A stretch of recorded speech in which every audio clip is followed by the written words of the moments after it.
Hello दोस्तों, INOX group से जुड़ी हुई तथा रिन्यूएबल एनर्जी के लिए काम करने वाली कंपनी आइनॉक्स विंड लिमिटेड, जो कि एक fully integrated solution provider company है for end to end turnkey service. साथ ही साथ में इसी ग्रुप से एक और जुड़ी हुई company INOX green energy service limited, जो कि एक तोप की operation and maintenance service provider company है। इन दोनों कंपनियों के द्वारा अपने Q4 के फाइनेंशियल जारी किए गए हैं। शानदार नंबर कंपनी की ओर से देखने को मिले हैं। इसके अलावा जो आइनॉक्स विंड लिमिटेड का आइनॉक्स विंड एनर्जी लिमिटेड में मर्जर के लिए बोर्ड ने मंजूरी दी थी, उसके लिए अब मंजूरी मिल चुकी है और कंपनी के द्वारा जो शेयर प्रेसों का अनाउंसमेंट किया गया था वो भी रिवाइज किया गया है। तो इस वीडियो में हम पूरा डिटेल से डिस्कस करने वाले हैं। सबसे पहले बात करता हूं जो आइनॉक्स विंड लिमिटेड के द्वारा जो अपने Q4 के फाइनेंशियल जारी किए गए। फाइनेंशियल पर अगर हम नजर डालते हैं तो शानदार नंबर हमें देखने को मिले हैं। टोटल इनकम अगर हम देखते हैं तो 130% की वृद्धि हमें टोटल इनकम में देखने को मिली है और 569 करोड़ के मुकाबले 1311 करोड़ रुपए की इनकम कंपनी की हमें देखने को मिली है। एबिटा में 103% की वृद्धि देखने को मिली। कंपनी के प्रॉफिट की अगर मैं बात करूं तो बहुत ही शानदार प्रॉफिट देखने को मिला है। जो लास्ट ईयर सेम क्वार्टर में 39 करोड़ रुपए का था वो 391% बढ़कर हो गया है 190 करोड़ रुपए, यानी कि शानदार प्रॉफिट हमें कंपनी की ओर से देखने को मिला है। वहीं एग्जीक्यूशन की बात करूं तो 83% का एग्जीक्यूशन मेगावाट में हमें बढ़ता हुआ देखने को मिल रहा है, जिस कारण अगर फाइनेंशियल 24 की फाइनेंशियल 25 से अगर हम कंपेयर करते हैं तो देखो इनकम में तो 100% की हमें ग्रोथ देखने को मिली है फाइनेंशियल 24 के 25 के मुकाबले। एबिटा में मिली है 167% की ग्रोथ। वहीं अगर कंपनी के प्रॉफिट की अगर मैं बात करता हूं तो बहुत ही शानदार वृद्धि इसमें देखने को मिली, जहां कंपनी का फाइनेंशियल 24 नेगेटिव में रहा था और लेकिन फाइनेंशियल 25 में कंपनी की ओर से 438 करोड़ रुपए का नेट प्रॉफिट दर्ज किया गया है। वहीं एग्जीक्यूशन में भी जहां 376 मेगावाट था वो एग्जीक्यूशन बढ़कर हो गया 705 मेगावाट, यानी कहीं ना कहीं कंपनी की ओर से एक अच्छा खासा प्रॉफिट इस समय लगातार दर्ज किया जा रहा है। और ये किस वजह से मुमकिन है? कंपनी के पास में जो शानदार ऑर्डर बुक है, well diversify order book company के पास में है इस समय लगभग 3.2 गीगावाट की। जब फाइनेंशियल 25 ओपन हुआ था तो 2446 मेगावाट की थी, जिसमें नेट एडिशन की अगर बात करें यानी कि नए ऑर्डर की बात करें तो जो थे 1462 मेगावाट के, जिसमें 705 मेगावाट का तो ऑलरेडी एग्जीक्यूशन हो गया, जिस कारण 3203 मेगावाट यानी कि 3.2 गीगावाट की अभी well diversify order book company के पास में पेंडिंग है।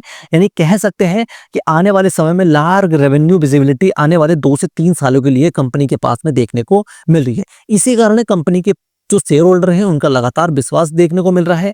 प्रोमोटर 48%, वहीं एफआई और डीआई दोनों के पास में 17% यहाँ शेयर होल्डिंग देखने को मिल रही है। रिटेल इन्वेस्टर यहाँ 15% हमें देखने को मिल रहे हैं।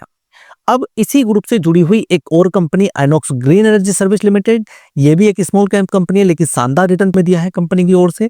कंपनी के द्वारा भी अपने Q4 के रिजल्ट जारी किए गए हैं, लेकिन अगर कंपनी के पोर्टफोलियो पे नजर डालते हैं जो कि शुरुआत में लगभग 91 मेगावाट की थी 2013 में, वो लगातार हमें बढ़ती हुई देखने को मिली और इस समय फाइनेंशियल 25 में कंपनी के पास में 5.1 गीगावाट की ऑपरेशन एंड मेंटेनेंस की हमें ऑर्डर बुक देखने को मिल रही है। कंपनी के पास में शानदार एसेट्स है, एक अच्छी ग्रोथ देखने को मिली है। कंपनी के अगर रेवेन्यू पे नजर डालते हैं तो जो टोटल इनकम रही है कंपनी की वो 84 करोड़ रुपए से बढ़कर रह गई है हमारी 97 करोड़ रुपए, ठीक है। लेकिन कंपनी के हमें एक्सपेंसेस यहाँ बढ़ते हुए देखने को मिले हैं, 63 करोड़ से बढ़कर हो गए हैं 84.8 करोड़ रुपए, जिस कारण हमारे थोड़े प्रॉफिट में हमें कमी आती हुई देखने को मिली है और ये 20.8 करोड़ रुपए से घटकर हो गया है 12.2 करोड़ रुपए। वहीं टैक्सेशन के कारण थोड़ा टैक्स इस बार कंपनी को ज्यादा पे करना पड़ा है, जिस कारण कंपनी के नेट प्रॉफिट में हमें भी और कमी देखने को मिली है।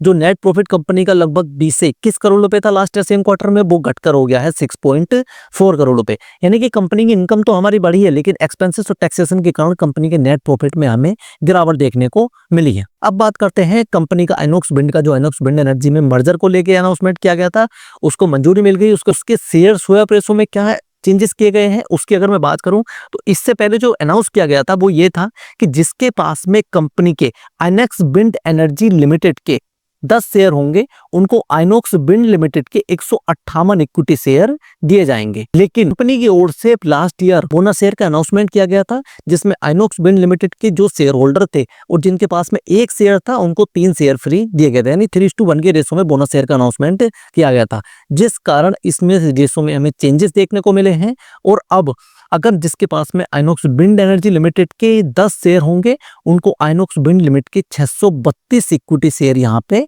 मिलने वाले हैं, ठीक है। इनके शेयर स्वैप रेशो में हमें ये चेंजेस देखने को मिले हैं। ये शेयर उनको मिलेंगे जिसके पास में रिकॉर्ड डेट तक आइनॉक्स विंड एनर्जी लिमिटेड के शेयर होंगे। इन दोनों कंपनियों से जुड़ी हुई अगर आपको और भी कोई क्वेरी हो तो आप कमेंट कर सकते हैं। वीडियो अच्छी लगी हो तो लाइक शेयर करना बिल्कुल ना भूलें। मिलते हैं नेक्स्ट वीडियो में। Bye bye.